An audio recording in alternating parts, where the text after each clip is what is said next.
The mystery surrounding the abandoned trailer on the outskirts of town had persisted for years. It belonged to a man named Jack who vanished from sight more than 10 years ago. Welcome to USA Stories channel. Do not forget to subscribe and activate the bell button to receive all new updates. Now let's go to the story.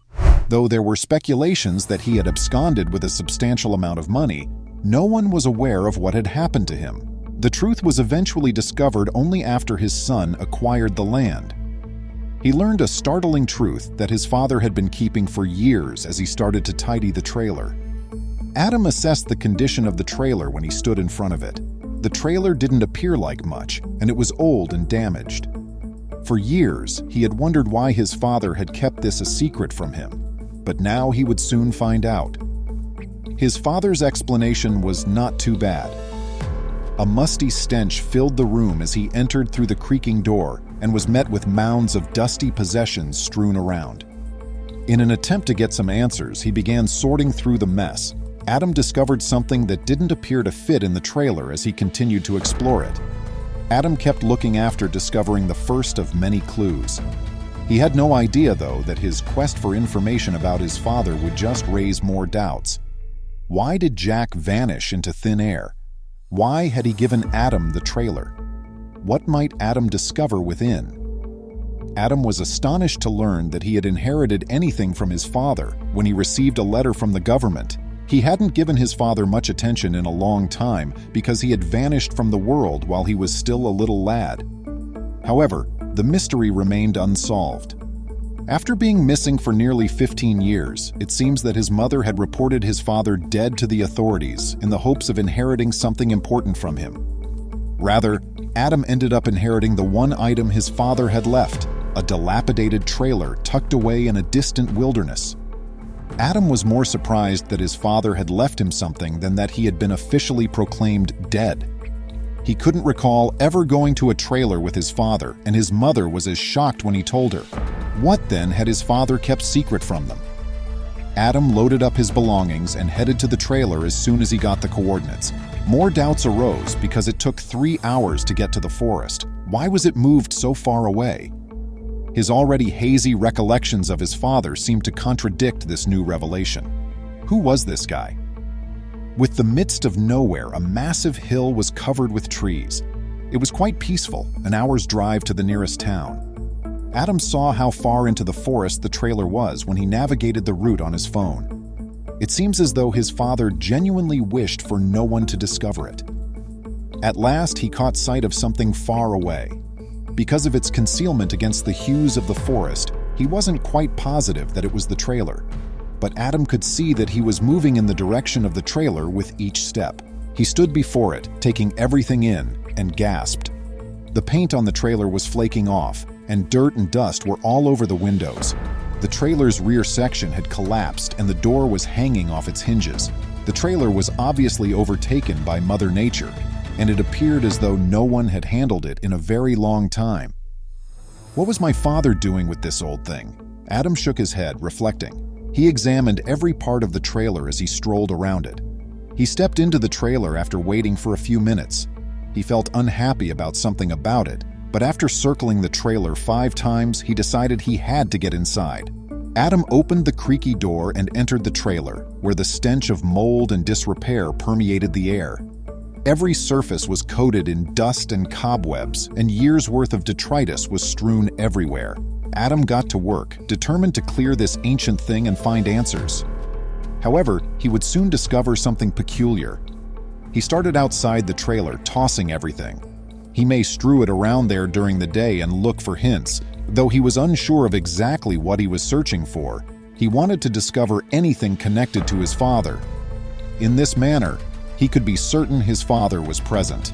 Debris and shattered trailer components littered the ground.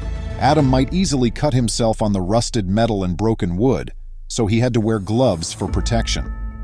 To start, he divided the pile into smaller sections. Metal on the right, wood on the left, and furniture and other items in the center. The mess he had made of the trailer didn't bother him. He would never be able to fix the trailer in the long run because it was already in terrible shape. It was a lost effort, serving solely to provide Adam more knowledge on his father's disappearance. At last, with the sun lowering, Adam discovered something. Beneath the debris on the floor was a little rusted key that was hidden. Adam reasoned that there had to be another place because nothing in this trailer was locked. His thoughts were buzzing with theories. Is there a secret safe somewhere? He never imagined that he would discover something worthwhile. He was just anticipating a few pictures, or perhaps a notepad. He never imagined, though, that his father might have left some behind, as the rumor had it that he was about to leave with a lot of money. But suddenly, he started to feel optimistic. Adam took another look around the trailer, searching for any indications of a safe or secret compartment. He tapped and pushed on various parts of the walls, floors, and ceiling, scrutinizing every square inch in an attempt to detect any anomalies. Just as he was ready to lose up, he saw something slippy on the trailer's back end. Taking the key, he forced apart the floorboard and discovered a secret chamber beneath. There was a little notepad inside. With shaking hands, Adam took up the notepad and began leafing through its pages. He was quite aback to discover that it was his father's journal, not just a notepad. The diary appeared to have been well worn and was composed of pricey black leather. The book didn't open. A little knot held the pages together. Something valuable must have been written within by his father. For what other reason would he conceal the book to such tremendous extent? He turned the diary page to the last post right away, and as he read the last few pages, his eyes got bigger. They were addressed directly to him, as though his father anticipated discovering the notebook at some point. The next few lines of his father's weird letter to him were the scariest of all. "If you read this, my son, I'm leaving. I didn't choose to do it, but I was at a loss for what to do. By following these locations, you can locate what is exclusively yours." Adam exhaled. What was the meaning of this? What had his dad become involved in? Not a moment to spare. The final page didn't have his father's handwriting on it like the previous ones had. The final letter of the final lines appeared to be written quickly, as though he was interrupted in the middle of writing. It triggered a litany of questions in Adam's mind. Adam tapped the coordinates into his phone with haste. He was somewhat aback to find that the coordinates took him to a storage facility close to his hometown. He packed up a padlock and secured the trailer, then drove to the storage place, knowing it would be a 2-hour journey back to his house. Adam recognized as soon as he got to the spot that he had driven past this site several times without ever giving it a second consideration. But now, with a sense of urgency and his father's notebook in hand, Adam did not waste any time. He knew the answers to his inquiries had finally arrived. He hoped so, for there was one important item that his father had forgotten to record. Though Adam wasn't aware of it yet, he soon will be. With confidence, he parked his car and made his way to the storage unit facility. But he was lost when he arrived at the long row of red garage doors. Adam went up to the manager and inquired about the apartment that was registered in his father's name, as his father had never written down the unit number. Oddly enough, though, his father's name did not appear on any unit. Adam was perplexed and typed the name many times, but nothing appeared. He started to feel irritated. His only want was clarification, but obtaining them appeared to be more difficult than he had anticipated. Adam was about to give up and head home when he began to lose hope. Never again will I consider this awful day. However, he suddenly recalled something. A note from his father struck him, one he could not quite forget. "You will find what belongs to you and you only." Might the unit instead be registered in his name? Why would his dad do such an action? But after that, something clicked. If his father was truly in danger, he would not use his own name, of course. They received a hit when he asked the manager to check under his own name. Adam's complete name was given under unit number 33. Adam hurried over to the apartment and noted how ancient it appeared right away. The padlock was rust-covered and there were cobwebs all over the place. It was centuries since anyone had visited. The padlock was rusty and difficult to unlock, even though it appeared small enough to accommodate the little key. Adam attempted to turn the key, but it appeared to be stuck. The floor manager, fortunately, had a notion. After giving the padlock a shot of rust-dissolving spray, he waited for a few minutes. People had a tendency to forget about their units more often than you would expect, Thus, the manager had dealt with such situations several times previously. After a few minutes of waiting, the lock was sufficiently lubricated, and Adam was allowed to try again once the manager moved aside. This time, it opened with a boom right away. Adam's heart began to race as the lock fell to the floor. To himself, "Why am I so nervous?" he asked. He requested the manager to stay a little while longer and thanked him for his assistance. For some reason, he didn't want to be alone, but he wasn't sure why. Adam carefully raised the Unit 33 garage door, revealing a tiny, poorly lighted room. His eyes grew wide with astonishment as he entered. Stacks of old, dusty boxes coated with cobwebs filled the flat. It appeared as though their possessions had been hastily hidden and left behind. Their boots left footprints on the thick layer of dust that blanketed the floor as they went. Opening the boxes was the only way to discover what was inside because they were sealed shut and had no writing on them. Adam paused, though. What if all these boxes did was let him down? Adam felt his heart begin to rush. What if his decision to come here was a mistake? Was this truly worth the potential disappointment in place of his happy recollections of his father? Adam was afraid he might learn something about his father that he would have preferred not to know.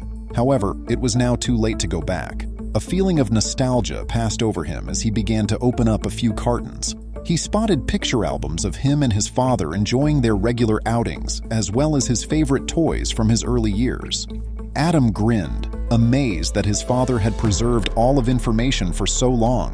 As his anxieties subsided, he began to open an increasing number of boxes. Adam's father's possessions and recollections filled the entire flat.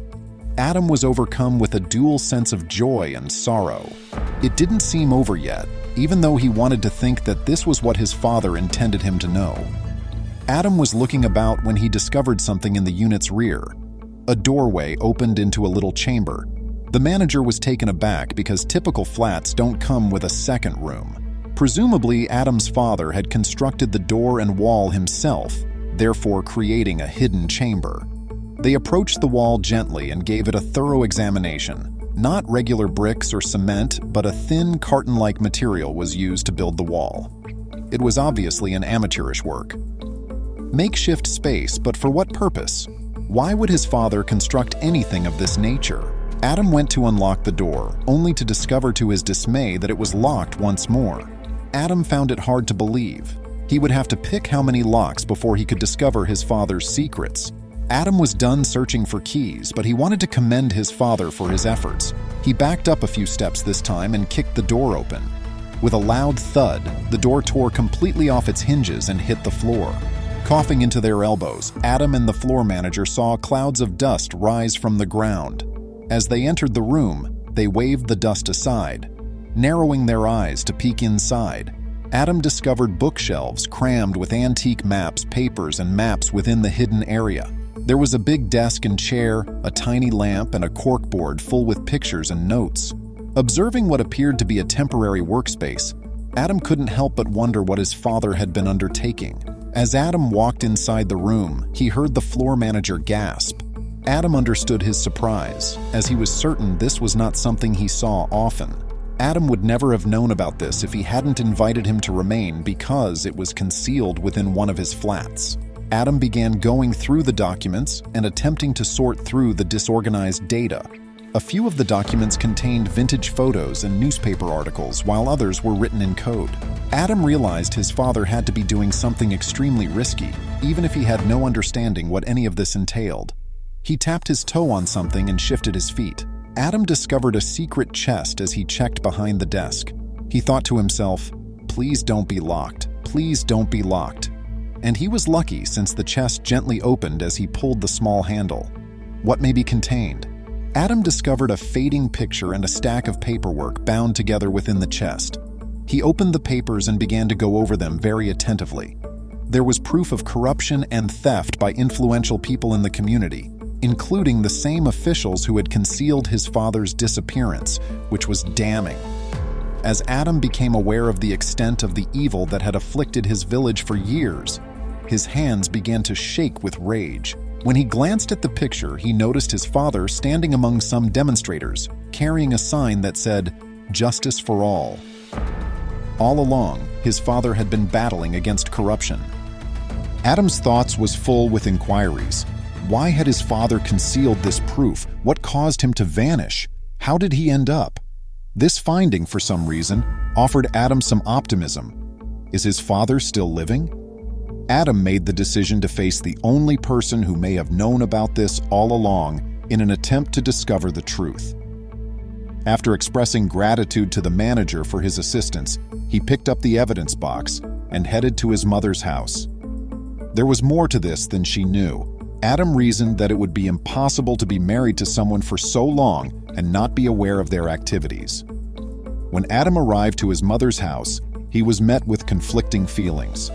Jessica, his mother, was taken aback and perplexed to see him. She appeared to be avoiding eye contact and was reluctant to discuss Adam's father. Adam became aware that his mother might know more than she was willing to disclose, and a knot began to grow in his gut. Adam stood at the door asking to be allowed in.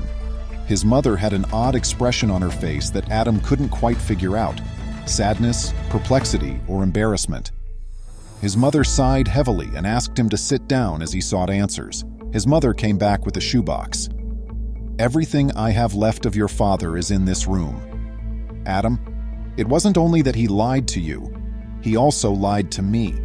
He departed from both of us. It's not going to be like that, which is what I had always anticipated would happen, that he would just pop up again." She said, "Your father was a complex man." Adam's father had always claimed to be laid off or to have quit jobs, keeping his employment a secret. When she confronted him, they got into a heated argument, and he ultimately acknowledged that he was engaging with dangerous persons in an effort to keep the family safe. He departed and never came back a few days after the altercation, telling Jessica in a letter that it was for their protection. Jessica, tears running down her cheeks, showed Adam the letter. All these years, I wondered if the corrupt men had gotten to him or not. Adam shared his mother's tears and their sadness. After reading the letter aloud, Jessica had more to say. She sent Adam a recent letter from his father, in which he requested that they record him as dead for mental peace and justified his ongoing absence as essential to his life. A mixture of relief and sadness overcame Adam. Though he was still alive, it seemed unlikely that they would see their father again. Adam put in a lot of work with the media and law enforcement, determined to carry on his father's legacy of fighting corruption, and he eventually succeeded in getting the corrupt authorities jailed. The community rejoiced in the new beginning, and Adam departed with the hope that his father would eventually come home. "Man, my siblings and I did DNA kits for Christmas, and it blew up in Mom's face." His mother watched in horror as each of her children unwrapped a present and discovered it was the identical one. Nobody was aware of the secret she had been keeping for a very long time. She had prayed that no one would ever be aware of her personal history. It was all coming apart now, and she needed to find a solution. Most people have heard of the adorable little test known as the home DNA test, which you can simply perform in the comfort of your own home. The small box is readily available at most pharmacies, and many find it fascinating that their obscure past has come to life. Some even question whether the DIY kit, which is based on people from long ago who make up your genetic code, might reveal more about you.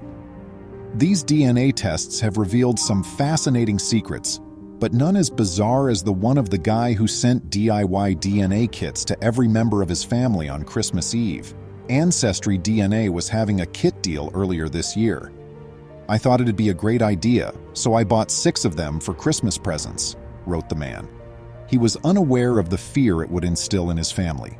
"Today, my family got together to exchange presents for our Christmas Eve tradition, and I gave my mom, dad, brother, and 2 sisters each a kit," he said. But James didn't anticipate some of the reactions he received when he opened the gifts. Opening her DNA kit box, his mother dropped the present as if it had burnt her and cast a terrified glance around the table. Seeking an excuse for her children to skip the exam, she started looking for any excuse to halt the already initiated actions. Her words sprang out of her mouth. "You shouldn't take this test. The chemicals in them are extremely dangerous." However, the family's explanation that the test included no chemicals at all was met with disbelief. She wanted more, desperately. Although it was obvious that she was upset, kids had no cause to wonder why their mother was acting strangely. After a few minutes, she gave it another go. Since the outcomes will be the same for all of us, just one of you youngsters needed to take it. To save money, you ought to sell the additional kits. Maybe her strategy worked, she thought to herself, as everyone carried on with their evening. But when the topic of the tests came up again, she lost her cool and rushed upstairs, her husband trailing closely behind. James made the decision to share the events of the evening on a well-known social media platform, writing, "We're downstairs trying to figure out who has a different dad after our parents had been fighting upstairs for the last hour." However, things weren't quite that simple, because no one had actually taken the test yet. Update: I really appreciate all of your kindness and support. I haven't decided if my brother, sisters, and I will take the test yet. A few hours later, he commented, "No matter what happens, we'll still love each other and our parents no matter what." It was obvious that he was concerned about the difficulties he had caused and was really wishing for the best. Eventually, Mom and Dad arrived downstairs while everyone awkwardly waited around the table in quiet. Now that they appeared to have made a choice, both parents were considerably more composed. It was obvious that something was happening that the children were unaware of, and James felt a bit anxious that it was becoming public on Christmas Eve. What could have prompted his parents to argue so violently and then come together as a team an hour later? They were prepared to confront the family and provide some information that was obviously going to alter the way the family interacted with one another, and even with themselves. One would think that someone wouldn't be this close or happy right now if there was something as serious as infidelity on one side. Mom took everyone aside and revealed her truth with grace. She took his hand and he nodded as she proceeded to describe in detail how the family came to be so many years ago. In an odd turn of events, their father was the father of the boys, but as he had known all along, the father of the girls was not. James writes a clever statement summarizing the evening's events. Update: Christmas isn't destroyed. In actuality, my error became a Christmas miracle. It turns out that my sister's father died not long after her birth. My mom's closest friend helped her get through the worst period in her life, and they later fell in love and started the rest of our family. Given that her spouse had supported her throughout and was aware that he wasn't the father of the first two kids, why hadn't Mom informed the kids about their paternity? Was it a secret that she didn't stop it once it started? There was never a good time, and then it was too late. The deception became greater and harder to tell with every day that went by and every year that passed. That's probably precisely it, James added. Due of the difficulty it caused my mother, they never told us. She was brave enough to share pictures and tales with us last night, and it really strengthened our bond as a family. We will always remember this Christmas, and certainly we are all eager to hear the results of our tests. All of you have a Merry Christmas. It appears that nothing sinister was occurring. She had no hidden relationships or scandalous escapades. All of her past was too difficult for her to discuss until this Christmas present made her do it. She must have reasoned that since the children were raised by the same parents and had the same upbringing, it didn't matter if they were made to feel like full siblings. Some, meanwhile, were not as fortunate. Another man, George Doe, made a statement on the occasion he gifted his parents a 23andMe DNA kit. His goal was only to learn about the family's medical history, but what he discovered was shocking. Check this box if you want to see close family members in this search program, said a line at the bottom of the page. When he checked it, he discovered that he and another man called Thomas shared 22% of their DNA. His father told him no when he inquired whether he knew any Thomases. When George checked, however, he saw that Thomas appeared in his father's close family member box with a 50% genome match, indicating that George's father was also Thomas's father. However, not every DNA kit results in depressing tales and adulterous partners. Another, Chastity, was so ignorant of her history that at 31, she had no idea who her father was. She made the decision to undergo a DNA test. She was shocked to learn that her X chromosomes contributed significantly to her European ancestry when she received her findings. She put pressure on her mother to tell her more about her real ancestry. Being African American, her mother would consistently mention that Chastity's father had extremely dark complexion. Chastity, however, would discover that wasn't exactly accurate. She fought with her mother till she finally caved in and introduced Chastity to a name she was unfamiliar with. Her father's identity, her background, and even the last name she had used for 31 years were all lies. Chastity used the name to find her father on Facebook and send him a message. She says with fear, "I didn't know if he even knew about me or would accept I could possibly be his child." However, the response she received exceeded her expectations. "Wow, I've been looking for you forever." Chastity's tale is only one of many touching and sometimes ill-considered ones. It appears that the lesson of the tale is to make sure you want to know about your past before you go digging. Have you ever been in a scenario where you learned something that first caused you to stop dead in your tracks before giving you the want to fight or flee? A young mother experienced just that when she heard an odd groaning sound on the baby monitor. Seeking the source of the unsettling noise, she dashed inside the nursery. When she went into the nursery to find out what had occurred, she was taken aback by what she found. Like any other infatuated couple, Roy and Benita made the decision to publicly announce their love for one another and tie the knot. One of the many commonalities between Roy and Benita was that they had always desired to start a family of their own. They saw marriage as the first step toward realizing their common goal of starting a family and filling their home with kids. They used to spend hours discussing what it would be like to have children. Benita and Roy made the decision to try for children shortly after being married, in order to realize their goals of having a large family and a home full of youngsters. Soon after they began trying, Benita received the amazing news that she was expecting a child. When the pregnancy test proved positive, she was ecstatic. The idea that her wishes were coming true and that she would become a mother filled her with joy. The following moment was much more sad because of her delight. Regretfully, Benita's pregnancy did not go as planned for her and Roy. Rather, they encountered a circumstance that no aspirational parent ought to ever encounter. Benita gave birth to a premature baby who sadly passed away. Benita's dream of becoming a mother was tragically dashed. She and Roy persevered despite having to deal with the incredibly challenging feelings that accompany losing a child. Benita and Roy did not give up trying to conceive even after losing their first child. Not long after Benita's first child died, she learned she was expecting another. She was overjoyed and ecstatic to have the chance to become a mother once more. Benita's tummy began to swell gradually, and her excitement about realizing her goal of a large family intensified. She believed, at least, that she would become a mother. Roy and Benita were more and more eager to become parents over the course of the months. Sadly, the young family was hit by misfortune again, and this time the baby was born prematurely and did not survive, leaving the prospective parents deeply distraught. Benita and Roy suffered greatly during Benita's second miscarried pregnancy. Even though they were anticipating becoming parents to a small child and had grown excited about the prospect, they persisted.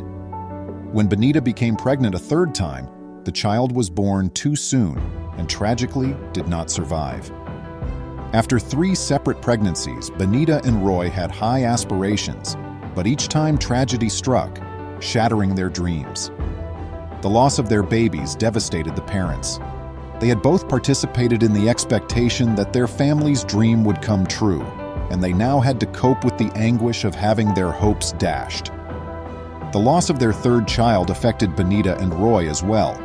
They believed that their aspirations to start a family would never materialize. Benita believed that a baby could only fill the void in her heart. She had dreamed of caring for and nurturing a child for as long as she could remember, and she had come dangerously near to realizing this goal 3 times. It was amid this depressing period that something very unexpected occurred. At one time in her life, Benita thought that the emptiness in her heart could only be filled by a baby. She had given up on life, but then something unexpected happened, and Midnight entered Roy and her lives. Adorable and small, Midnight was a stray kitten. The grieving couple's maternal instincts took over as soon as they lay eyes on the small critter, and they realized he needed assistance. They needed to save his life. Midnight was rather young and frail when the couple found him. They expressed concerns about whether he would be able to survive on his own. Though it seemed that Midnight needed them to survive, it turned out that they needed Midnight just as much as Midnight needed them. The couple got the chance to adore something the same way they would if it were their child. They had no idea how much they would come to depend on Midnight in the future. Benita could feel the emptiness gradually beginning to fill as she started to tend to Midnight. Midnight clearly needed someone to take care of him. Benita began to feel better about not being able to have children of her own as she rose to the occasion. Midnight had grown into the child they had never known. The cat was cherished and treated like one of their own. A miracle occurred after they gave up trying for a child and began to feel compelled to take care of the cat. And to give up on having a human kid when they began to love the cat as their child. They had accepted this choice, which is why Benita's discovery that she was pregnant once more took her by surprise. The couple was overjoyed to hear the unexpected news. Simultaneously, it filled them with terror. What would be different this time around that Benita had failed to deliver a baby 3 times? Though the expectant mother knew the baby's chances of surviving the full-term pregnancy were minimal, she still prayed with all of her might that it would. Her 3 miscarriages taught her to plan for the worst and keep a careful eye on her enthusiasm. She was aware of the dangers of an unfulfilled pregnancy, but she had never given up on her desire to become a mother and have a child. So she made the decision to give it another go. Benita made extra precautions to be extremely cautious as the months went by without any complications with the pregnancy. Every doctor's appointment would be eagerly anticipated by the pair, who would erupt in little tears whenever the session revealed positive news. After every favorable checkup with the doctor, Benita started to feel a little more hopeful and eager about becoming a mother. Maybe this time the baby would make it through, and she could finally begin her family-building journey. At last, Benita brought her pregnancy to term with ease and success. When Benita gave birth to a newborn girl who was in wonderful health, Roy and Benita were overjoyed. They chose to give their infant the name Stacy. They were overjoyed to welcome a healthy baby girl because they had been waiting so long for this opportunity. After enduring a great deal of pain, they were at last ready to embrace their young daughter. The only thing on their minds was what would happen to Midnight. Benita thought Stacy was a real miracle child, but Midnight had been the couple's sole child up until now. Midnight didn't need to share his love with anyone because they'd given him all of their love and care. The parents couldn't wait to take their little one home from the hospital when it came time to depart. They were excited, but they were also a little worried about how Midnight would respond to this new baby in his domain. Fortunately, Midnight got along with Stacy right away and didn't have any issues. There was no need for the pair to be concerned. Midnight's love and acceptance of Stacy were obvious. In reality, Midnight started acting as Stacy's bodyguard. He would watch over Stacy all day and all night. Midnight was with the infant wherever he was. They shared a room even for their sleep. That Roy and Benita's 2 kids got along so well made them very happy. Stacy was unwell when she was just 6 weeks old. Still very cautious, Benita made the quick decision to take Stacy to the doctor based on her past health problems. The health of the infant was her top focus. When the doctor assured Benita not to worry, her entire body relaxed in relief. All Stacy had was a cold, which is quite common for infants her age. She didn't need to worry, the doctor reassured her. That's what they believed, at least. Benita made the decision to have supper with her folks. Spending time with her family and allowing her parents to develop a loving bond with their granddaughter was something she was looking forward to. Stacy was put to bed in her crib earlier than usual since she was still unwell. Midnight trailed closely following as usual. Benita, being the conscientious mother that she was, set the baby monitor to sleep and let Stacy sleep while she spent time with her parents. Roy, Benita, and her parents were having a good talk. Abruptly, a startling noise emanated from the nursery. Everyone instantly stopped chatting and focused on listening intently, attempting to identify the source of the noise. It appeared as though the odd noise was really the baby monitor moaning. When panic struck, Benita hurried to the nursery to investigate the source of the unsettling noise. It was then that she made an unforgettable discovery. Midnight was wailing into the baby monitor when Benita burst into the room. This was quite weird behavior, and it made Benita even more anxious. She was astonished to see Stacy peacefully sleeping in the crib. Stacy was having trouble breathing and had started to turn blue.